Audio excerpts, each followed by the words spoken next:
Everybody else ready? The time is approximately 6:01 p.m. and the December 14th, 2023 Farragut Board of Mayor and Alderman will now begin. Good evening, ladies and gentlemen in attendance and online. I want to thank you for your presence at tonight's Board of Mayor and Alderman meeting. My name is Ron Williams. I'm the 4th elected mayor, town of Farragut.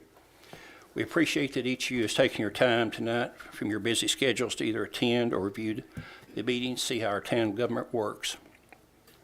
All Farragut Board of Mayor and Alderman meetings are public notice per Tennessee state law. Our meetings can be seen live on Charter Channel 193 and on TDS Channel 3, as well as on the Farragut YouTube channel and our website. All board meetings are recorded and can be viewed at a later date on the above-mentioned locations. If you're in attendance, you should be able to pick up a copy of tonight's agenda at the door when you come in tonight. If you're not able to attend tonight and are viewing from home, then the agenda is available on our online site. For those in attendance that would like to speak, please pick up a blue card at the door and write in your name and agenda number you wish to speak on.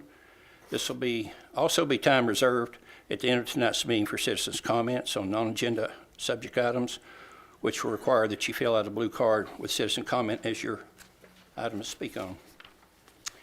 On each agenda item, the mayor will ask the town recorder for the residents' input. During this time, any Farragut resident wishing to speak to the board on that specific agenda item may do so for up to 5 minutes. After being recognized by the mayor, please go to the podium microphone in order to be heard and viewed by all. To conduct efficient and business-like meetings, the town has adopted rules for how its meetings will be conducted.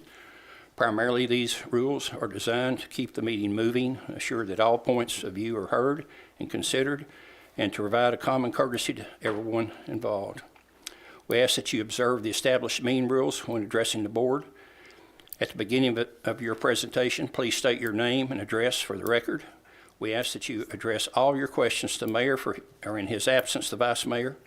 Do not direct questions to the alderman or our staff members. If necessary, the mayor may call on an alderman or staff member concerning your question or comments.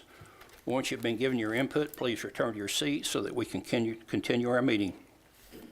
We ask that every speaker avoid the use of improper language, profanity, or other improper conduct, and address issues, not individuals or personalities, with malicious comments. Speakers should strive to avoid redundancy and should have their own original viewpoints. We ask that you also stay on topic for that agenda item. We're here tonight to do the people's business, and it's a very important responsibility for all of us. Okay, we will have a call to order, which will be a roll call by our town administrator for a quorum prior to standing for a silent prayer, which will be followed by the Pledge of Allegiance to the country's flag, which will be tonight by Alderman David White. Alderman Burnett. Here. Alderman Meyer is absent. Alderman White. Here. Vice Mayor Povlin. Here. Mayor Williams. Mayor Williams here.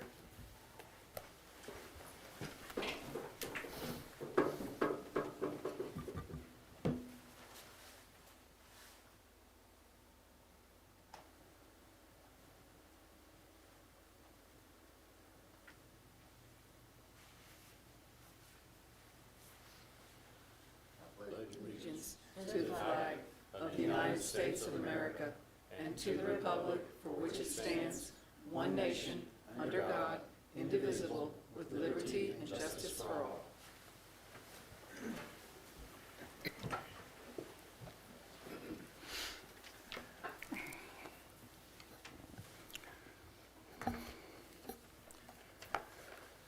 Okay, do we have any agenda amendments tonight? No, sir. None? Okay. We approve. Second. Okay. If in favor, vote by approval by saying yes. Yes. Any noes? Let the record show December 14th, 2023 agenda has been approved as posted. Any amendments to either of our minutes? No, sir. None, okay. If none, I'll ask for a motion. Move to approve the November 9th, That. 2023 meeting minutes. Okay. Second. If in favor, approval, vote by saying yes. Yes. Record show that November 9th, 2023 minutes have been approved as posted. Okay, next will be approval of the special call meeting, November 30th meeting minutes. I need a motion. Move we approve. Second. Okay, if in favor of approval, please say yes. Yes. I abstain. I wasn't here. Let the record show the minutes were approved as posted. Okay, on the mayor's report, I'll start with the congratulations to all of our new business in our town. Last meeting, I mentioned both the Sparrow Wine Bar in the West End, next to Fjord Cheese, and also River Dogs Bakery on KP across from Village Green Center. But I failed to mention the following. 35 North, under new management with a full kitchen, is back open again. Peppo's Burrito Bar on Parkside. Burlington Clothing on Parkside. PGA Golf Superstore on Parkside.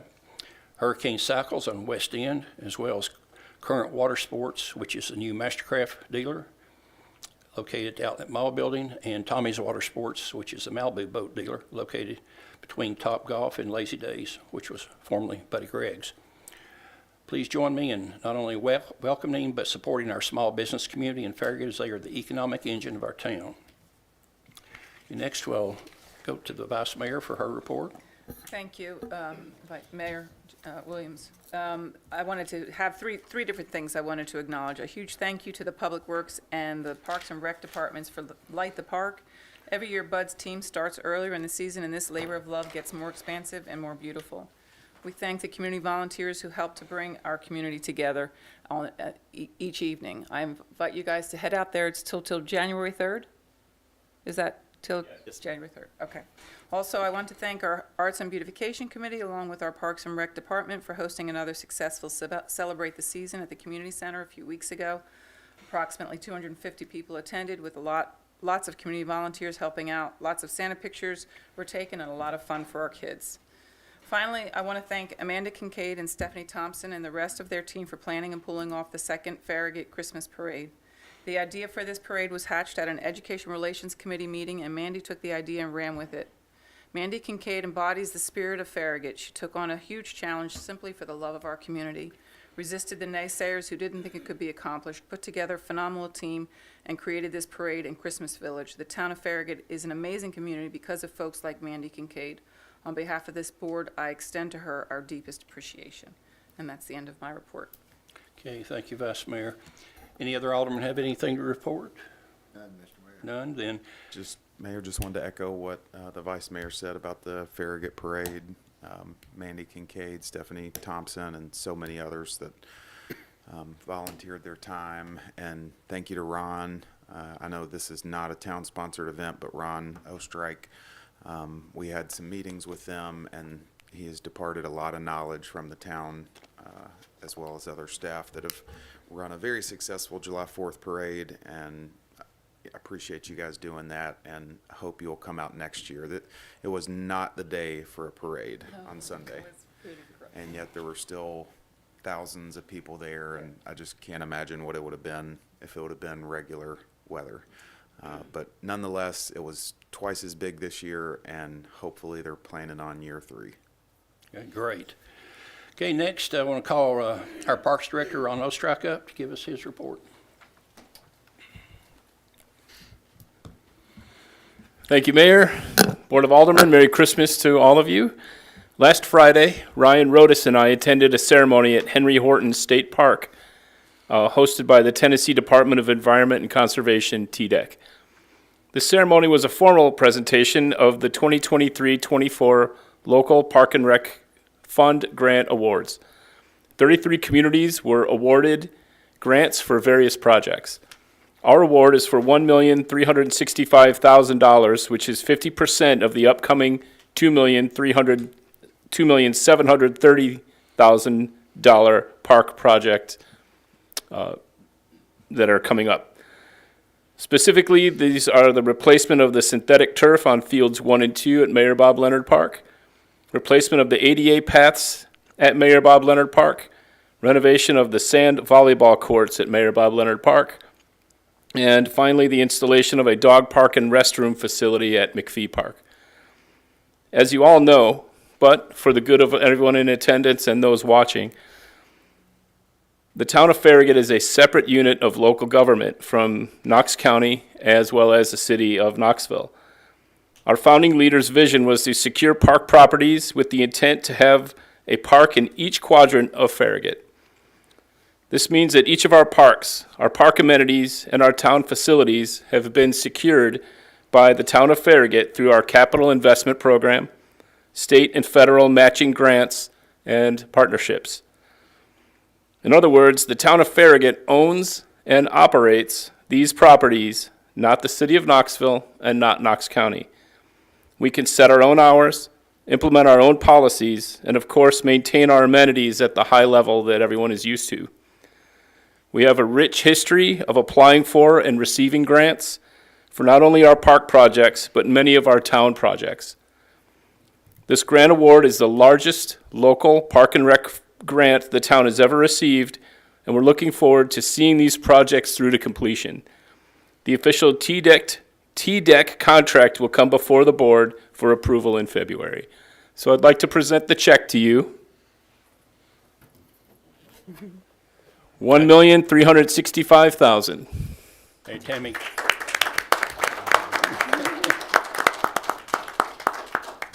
Mayor, do you want to go up and Yeah. take a picture? Yeah. Board? Yeah.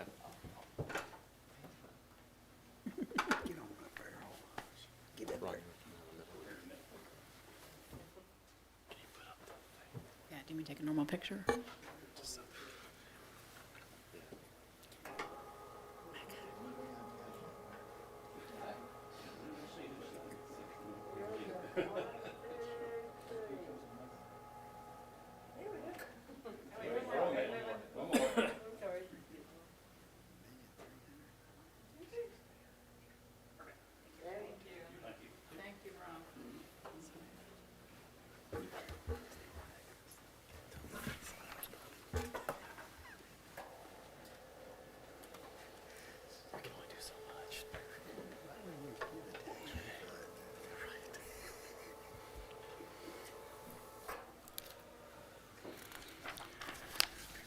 Okay.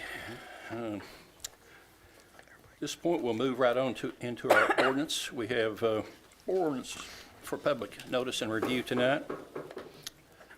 Number one will be public hearing on the second reading of ordinance 23-16, an ordinance to amend the Farragut zoning ordinance to address buffer strip requirements where an adjacent property is shown as non-residential on future land use map. Good evening, I'm Mark Shipley. I'll present this item. This is the second reading. This is an amendment to our zoning ordinance, buffer strip requirements to really allow the planning commission the ability to evaluate a property that's zoned agricultural or residential, but's designated on our future land use map as non-residential land use, as whether and to what extent a buffer strip may be required in association with the development that may occur around that property. This particular ordinance was presented to the Planning Commission and unanimously recommended for approval at their meeting in October, and it was approved unanimously on first reading by the board at your all's meeting on November 9th. There have not been any changes to this ordinance since first reading, and the staff recommends approval of ordinance 23-16 on second reading. Move to approve. Do we have any residents signed up to speak on this particular? No, sir. We do not? Okay. Discussion, Vice Mayor, we'll start with you. I have nothing. Alderman Burnett, Questions? Alderman White. I have nothing as well. With discussion closed, I'll now ask for a roll call vote, please. Alderman Burnett. Yes. Alderman White. Yes. Vice Mayor Pavlin. Yes. Mayor Williams. Williams, yes. Let the record show that amendment to ordinance 23-16 has been approved on the second reading by a roll call vote. Okay, next will be a public hearing on the second reading of ordinance 23-18, an ordinance to amend the ARPA fund budget for fiscal year of 2023-2024, passed by ordinance 2307. Yes, sir. This ordinance, there have been no changes since the first reading, and to summarize it, it's an increase of $1.5 million in expenditures to the ARPA fund budget for the required expenditures for the town hall renovation project. We'll also be increasing the revenue by $2 million, which is additional funding is due to the award of the competitive grant through the TDEC and the State Water Infrastructure Grants for the McPhee Park stormwater facilities. And you can see the information on your attachment, and the motion is to approve ordinance 2318 on second and final reading. Move to approve. Second. Okay, we have any resident comments? No, sir. For this one? We do not. We'll start again with the Vice Mayor. I have nothing. Alderman White. Nothing. Alderman Burnett. No questions. Okay, I have nothing as well. Discussion complete. I'll now ask the recorder for a roll call vote, please. Alderman Burnett. Yes. Alderman White. Yes. Vice Mayor Pavlin. Yes. Mayor Williams. Mayor Williams, yes. Let the record show that the amendment ordinance 23-18 of ordinance 2307 was approved on the second reading by roll call vote. Next up will be a public hearing on the first reading of ordinance 23-17, an ordinance to amend the Farragut zoning map to rezone all properties currently zoned rural single-family acre residential R1, SA2 rural residential R1. Mike Toole, applicant.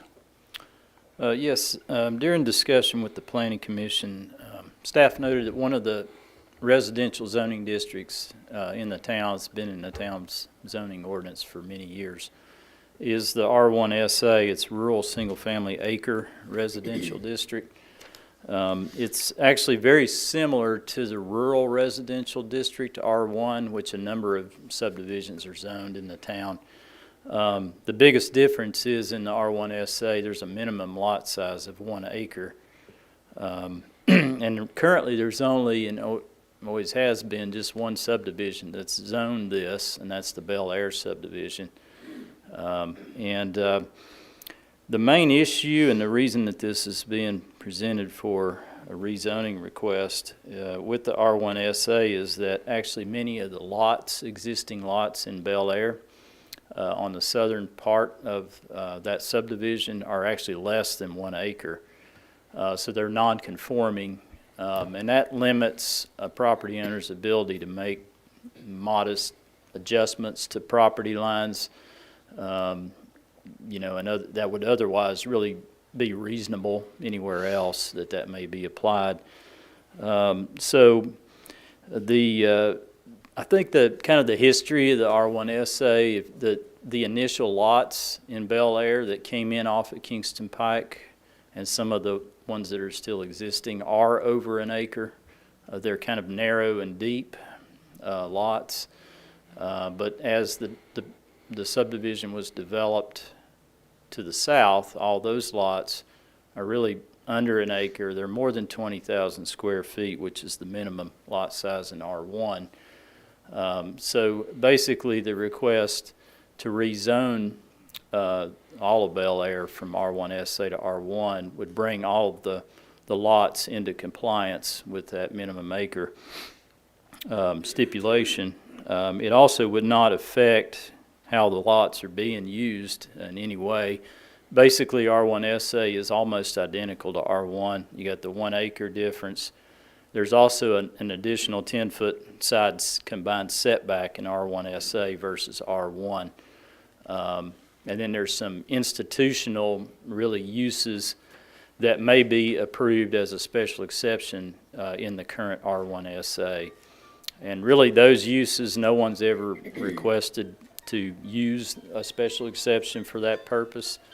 And really they would be better served to rezone a property to the S1 zoning district, which is really for institutional type uses. So when this was presented for recommendation at the Planning Commission meeting in November, they did unanimously recommend approval of the rezoning that's provided for in Ordinance 23-17. And the staff recommends approval of Ordinance 23-17 on first reading.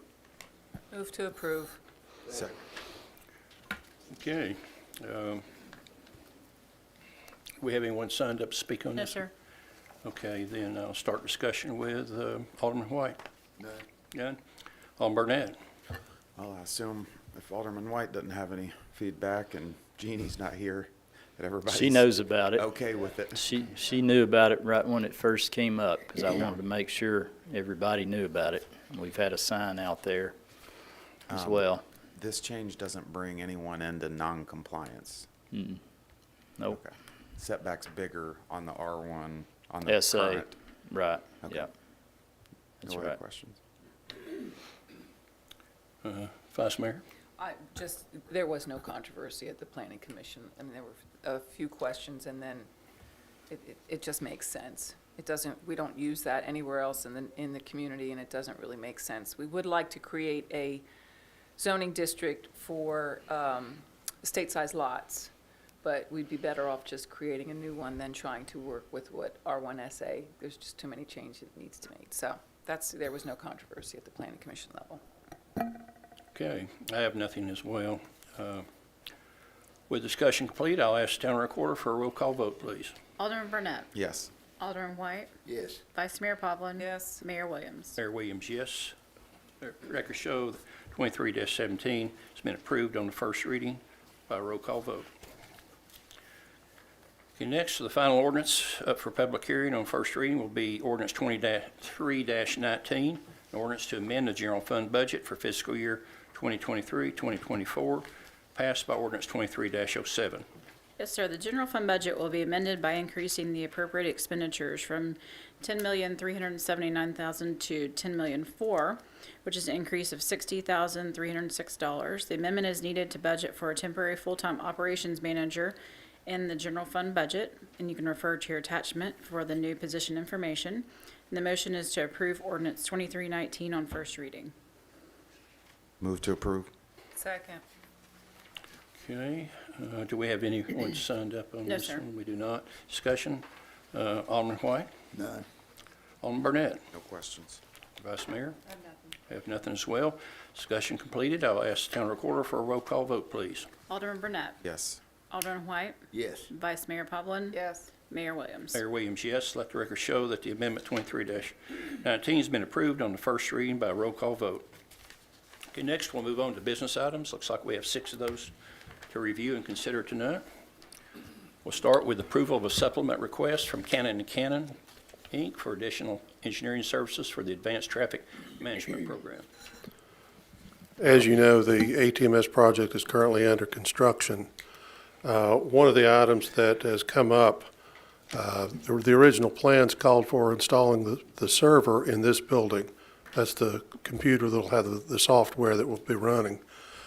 Since we won't be in this building next year when that's ready to go, we reconsidered, and since we're going to be running fiber over to the community center anyway, we want to install the server over at the community center. So this is the additional work for the design for that connection. It has a total fee of $18,500, and staff recommends approval.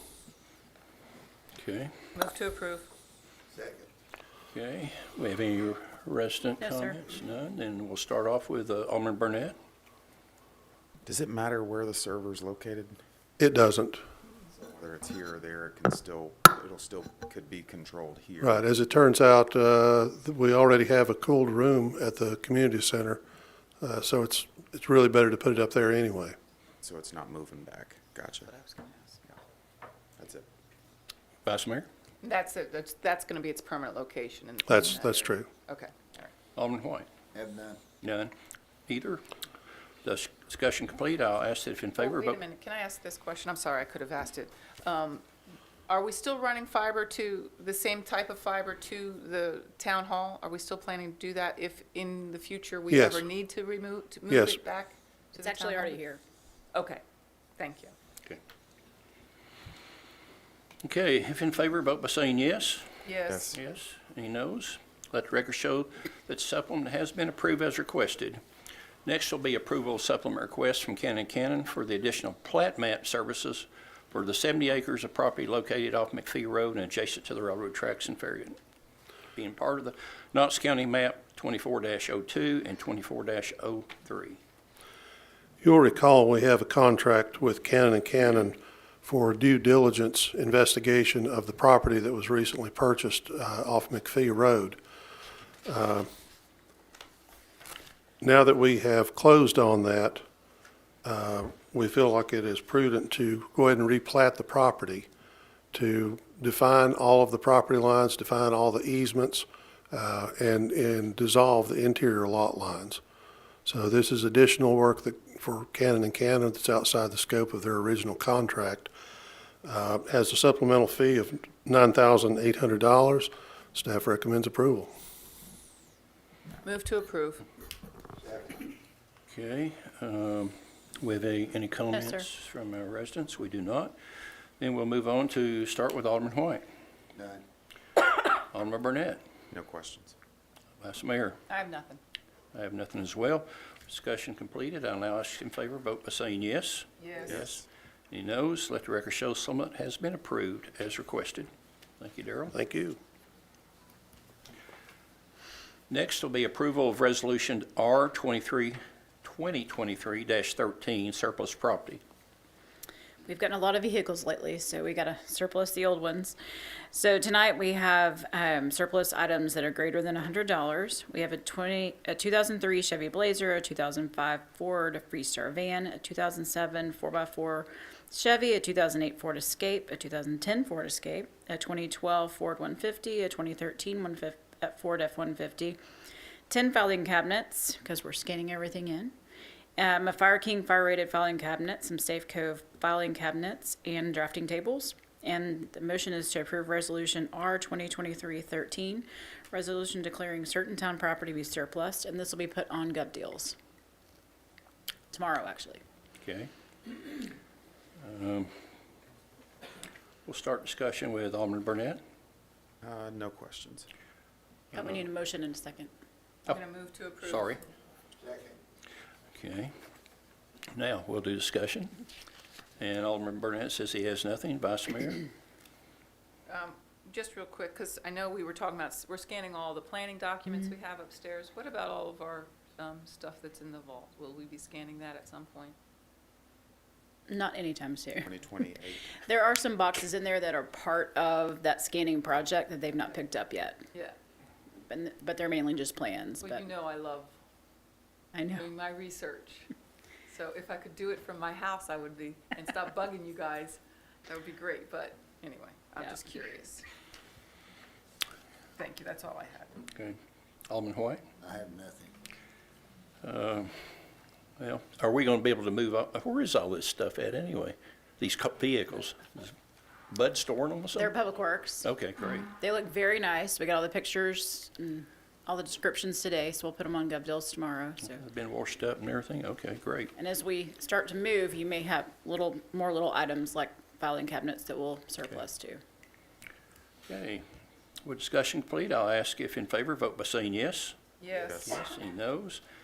Let the record show resolution has been approved as presented. Next will be approval of appointments to the TVAC committee. Yes, sir. There is one at-large position available on the TVAC committee, and Joey Ruffalo has applied for this at-large position.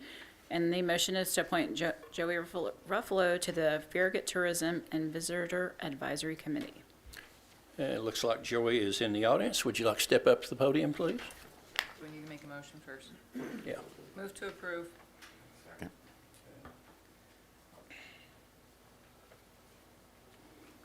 And we'll start with discussion. Any questions for Joey?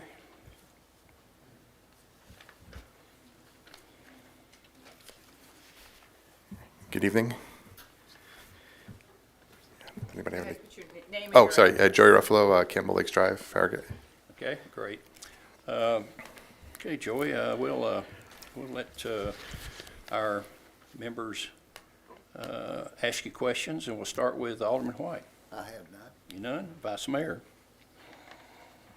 I know that we're about to go through a transition because Karen has left and we have a new tourism person coming on. Are we looking at changing in policies there as well, or do we know? I think it's, ma'am, it's a little early to tell, but certainly the committee and the board with your discussion and kind of direction you want to go, we can always look at various policies Okay. for the committee. All right, just letting you know that we're in flux right now. Not a problem. Alderman Burnett? Yeah, I got a very interesting background, fun resume to read through. What's got you interested in this committee? Basically, just trying to find my niche in helping and supporting the town. We just moved here about a year and a half ago. Love the town of Farragut, love the East Tennessee area, and just looking to contribute where I can. the fact that we would be supporting local businesses in a way really has me interested in that, because I love business owners, working with them, and anything that I can do to support the town. Sounds good.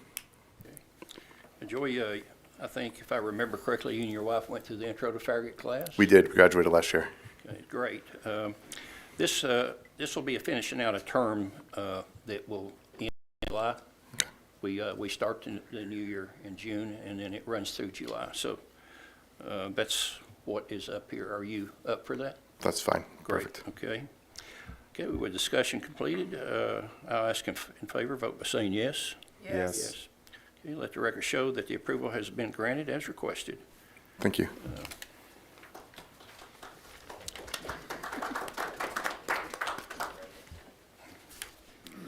Okay, next will be approval of a variance from distance between driveway requirements and the driveways and other access ways and ordinance associated with requested right-of-way in and out access for the Dollar General and Advanced Auto Parts. That would be 13020 and 13024 Kingston Pike. JMB Investment Company is the applicant. Okay, at the November Planning Commission meeting, there was a site plan that was approved by the Planning Commission for a new Dollar General and Advance Auto northeast of the Icerium on the west part of Kingston Pike. Originally, when they submitted the site plan to the staff, the full access for this project was offset from the fast-paced urgent care access on the north side of Kingston Pike. And that created some concerns from the staff of potential conflicts in the center turn lane. And we indicated to them that we could support that original access. So the item was postponed at the October Planning Commission meeting so that they could go back and revisit their access request. So they came back to the Planning Commission with the revised site plan in November. It has their full access lining up with the fast-paced urgent care. And as a secondary way in and out of the property to alleviate some of the overloading the main access, they have a right-in, right-out access proposed along near the western property line. And that particular access is within 400 feet of the full access to the east, and also a residential driveway on the north side of Kingston Pike. It's about 228 feet from their proposed access. So in the driveways and other access ways ordinance on an arterial street like Kingston Pike, new accesses are required to be 400 feet apart unless the variance is recommended by the Planning Commission and approved by the board.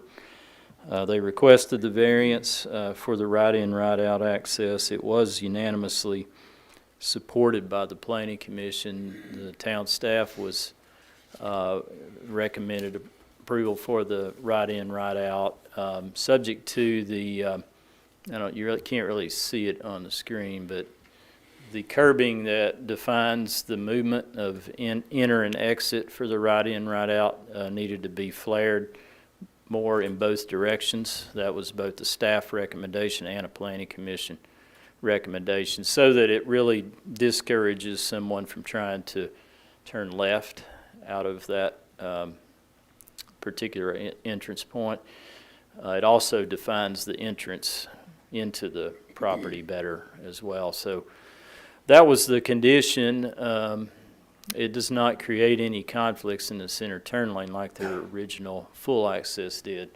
So again, the staff was in support of the variance, and the Planning Commission did unanimously recommend approval to the board of the variance, subject to that curbing being more defined and flared out in both directions at the entrance and exit. Move we approve. Second. Okay. Do we have anyone signed up? No, sir. Then I would request that the applicant please come up. Tim?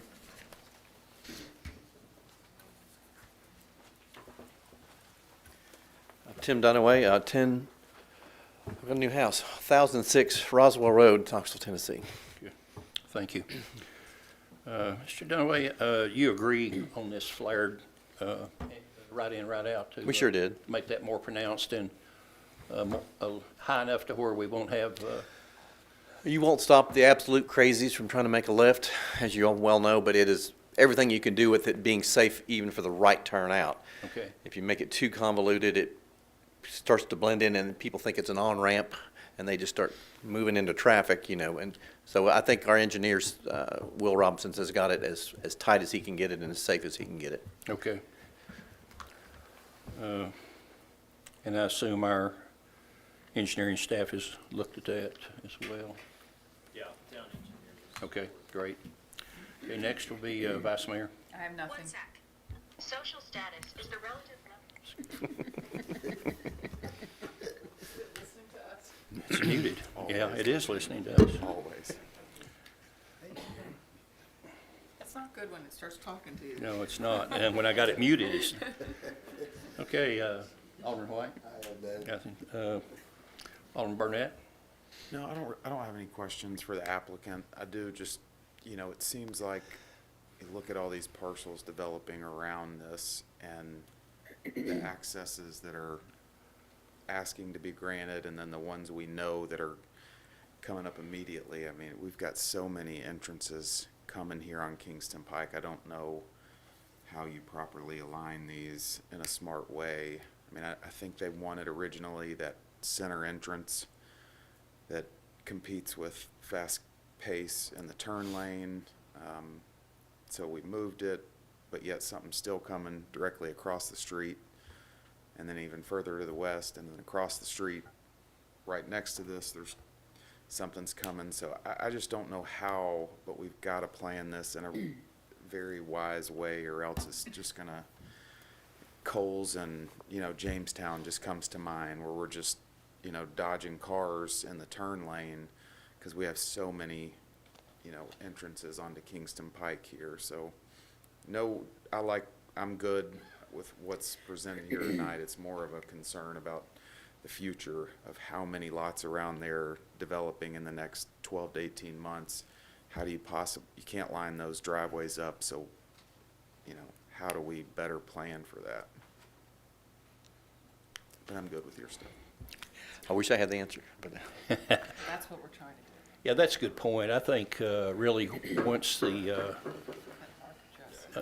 yeah, Well, that was one reason we had to move the original access is because we were looking at, we didn't want another Jamestown Coles offset, and that's exactly what that would have been. So they ended up lining up the full access. The properties to the east of that on the south side of Kingston Pike have a platted access easement that actually doesn't show any opportunities for additional access on Kingston Pike. It actually would come out at South Hobbs. That property is being purchased, I think, by one entity. Now, that's not to say they couldn't come back and request an access, but To the east of this store? yes. on the On south the side. south. sharing our And they're sharing their access with, let's say, anybody that would develop anything on the east of this would tie into that full access that lines up with fast-paced urgent care. So we try to look at that holistically because that is very important to the staff for sure. We've got kind of a clean slate out there in that part of Kingston Pike, and we don't want it to become what we have to the east of Concord Road to the town limits where there's just accesses everywhere. Yeah. And it wasn't really properly planned out. So we felt like this right in, right out gives patrons an additional way in and out of the property if they're going obviously eastbound. And it doesn't create, like I mentioned earlier, any conflicts in the center turn lane like the other access did. And that was the biggest concern that we had with the original access is you couldn't really see what was happening on the other side of Kingston Pike. So that was a potential problem. And this won't prevent, or this won't force the property to the west to connect in? There is a connection stub to that property that would. So they won't have an access to Kingston Pike? On They their will own? have an access, actually, where that, there's a proposed commercial entrance. You see it there dashed to the west. That's actually a platted access easement that was platted for those two lots many years ago. And that's where the Dunkin' Donuts access will come out at, and as well as the access for whatever gets developed on the eastern tract of that, which would be just to the west of the Dollar General. So Empty. Marcus, the goal is really the access point across the street is to kind of try and get that Try to one work marry with them, up yeah. with- And to those marry up. property owners know about that. I've talked to 2 of them, and they know that the goal is to work with the 3 property owners on the north side to line up with the Dunkin' Donuts access. The issue is we can't deny a property owner access to their property. We can't say you have to go through this. So you'll find out with the Dogtopia, the next thing coming up is that's such a small lot, and Yeah. you can't deny them access, but that's why you try to figure out where can we make this make sense. And it always makes the best sense to put these access points across from each other so that when they're coming, they're both turning. And you're not doing the Coles Jamestown nightmare where you're shifting everything off. So it's not ideal, but we've been talking about that because we are concerned, because we do not want to see what we've done at the Kingston Pike Campbell Station. They had that strip mall had like 3 entrances at one point, and they took one out. I think they took 2, maybe it had 4 entrances. Yeah, I had 4. And so they took 2 of them out. So, yeah. We don't need to do a repeat of that. Okay. Anything else for Mark? Anyone? Okay. If not, then I'll ask in favor. Vote by saying yes. Yes. Let the record show the variance has been requested as requested. Approval of variance from distance between driveway requirements and driveways and other accessway ordinances associated with the requested access for Dogtopia Dog Daycare, 12925 Kingston Pike. This site plan was also approved by the Planning Commission at their November meeting. This is a kind of a constrained tract. It's triangular shaped, as you can see there. It's just to the east of where the Mormon Temple site had a site plan approval and an access approval from you all recently, a few months ago. And there's also a major drainage way on the eastern part of the Dogtopia tract, so it's got some constraints to it. The property had a residential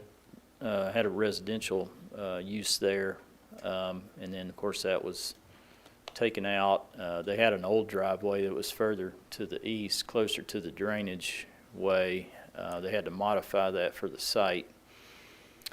So basically where this particular access would be situated is about 170 feet from the eastern edge of what is now going to be a right-in, right-out access for the Mormon Temple site.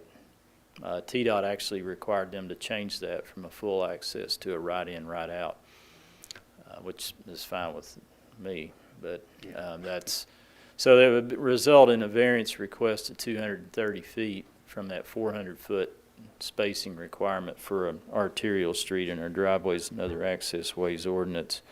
It was pointed out during the review with the Planning Commission that the Planning Commission didn't require a cross-lot connection to this property when the Mormon Temple site was approved for a couple of reasons. Topography was one of them, but also the access would come into the property and really limit the developability even more for this already kind of limited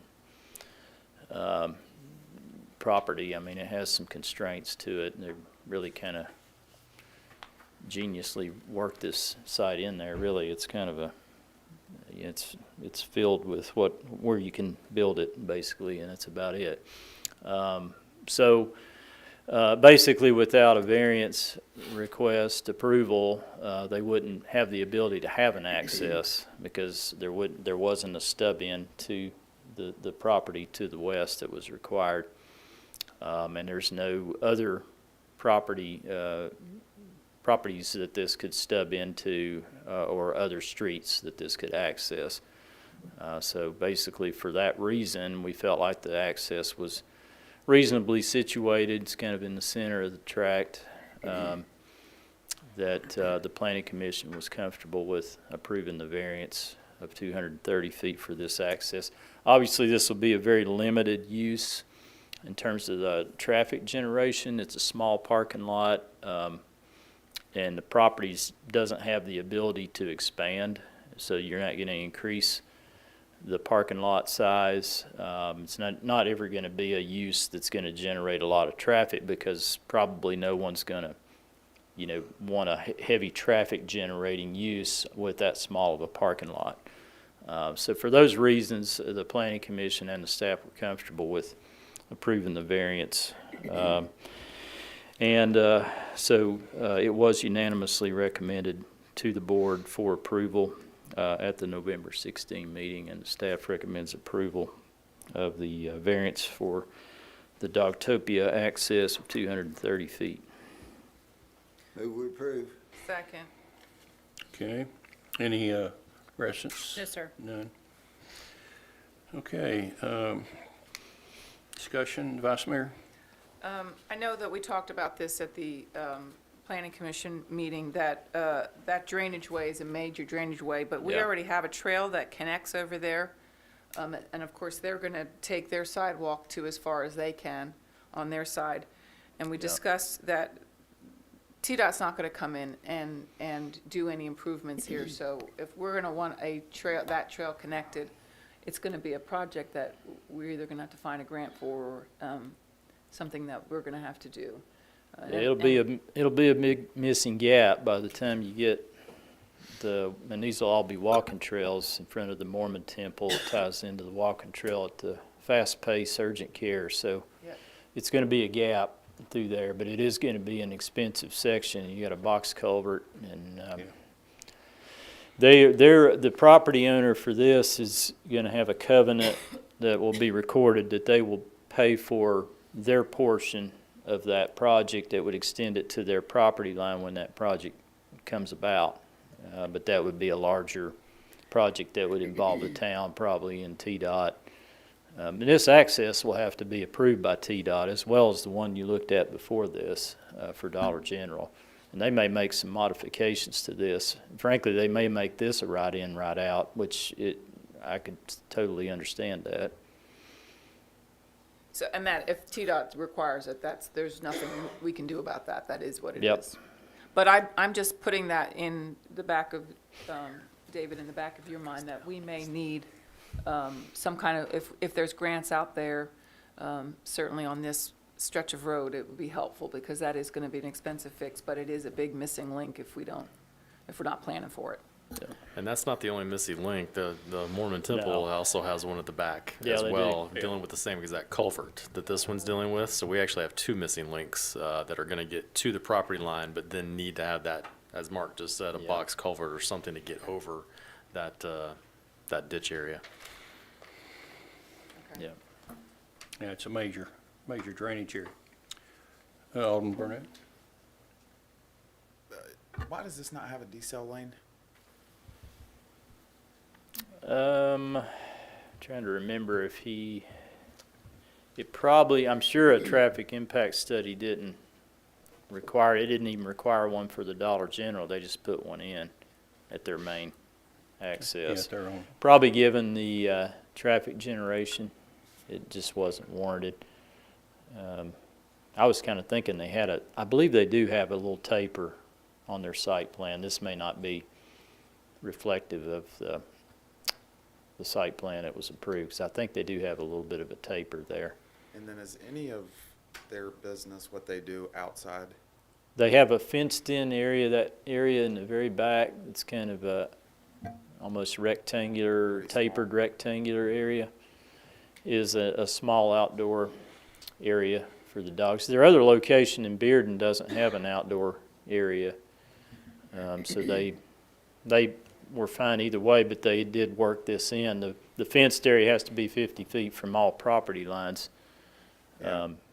as Just a driving by requirement in some our zoning ordinance. Kennels and hearing all the dogs outside is. Yeah, there's really no houses anywhere close to this property, because to the north of that property is part of the Mormon Temple's land. And then, of course, you got the major drainage way is heavily tree covered. And so there's really not, it'd be very difficult to hear anything, especially with the noise of traffic on Kingston Pike. I don't think it's going to be an issue. Maybe the only people that might be an issue with is at the Mormon Temple site, potentially. Okay. Anything else, Alderman Grant? Okay. Alderman White? None. I don't have any as well. Discussion completed. I'll ask if in favor, vote by saying yes. Yes. Any noes? No. Let the record show the variance has been approved as requested. Okay, next will be the town administrator's report. You want citizens forum first, Mayor? Good one. You want citizens forum Oh, first? okay, do we have somebody signed up? We do not. Oh, okay. Making sure. Then, David, you're up. Thank you, sir. Just make sure we got through that. So a couple things coming up over the next few days. One is Wreaths Across America is an event that the town is going to be participating in this year on Saturday, December 16th at noon over at Pleasant Forest Cemetery. We'll be recognizing those veterans that have that are buried there at the cemetery, as well as the Virtue Road Cemetery. So again, 12 o'clock noon that day. If anybody would like to come out and place wreaths and volunteer, more than welcome to do that. Also, the Knox County Growth Policy Committee will meet on Tuesday, December 19th at 5 o'clock at the City County Building. This will be the second meeting of the committee. There's also just the bigger news is that Town Hall will be closing here at the end of December. We're going to be moving all of our operations over to the community center starting at the first week in January. So I apologize if we're a little bit slow in getting back to you that first week, but we're all going to be moving from this building over to the annex building in the back and then also in the community center. So in the annex building, we're going to have our community development department and our engineering department and myself will be over there. And then in the community center, we'll have human resources and tourism with our parks department as well. So anybody that needs to get us, they can certainly still come to the front desk at the community center, and then you can be directed from there on where to go. I will say that the Knox County Clerk's office, the closest location is still Cedar Bluff. They were not going to be in the town of Farragut until we moved back into this building, but we look forward to having them. We get a lot of requests for the clerk's office, so we just wanted to make sure that people knew the Cedar Bluff location is definitely the closest. And then just for Christmas holiday season, the offices here will be closed on Friday, December 22nd and Monday, December 25th. So that's all I have to report. Okay, Can I ask David a question? sure.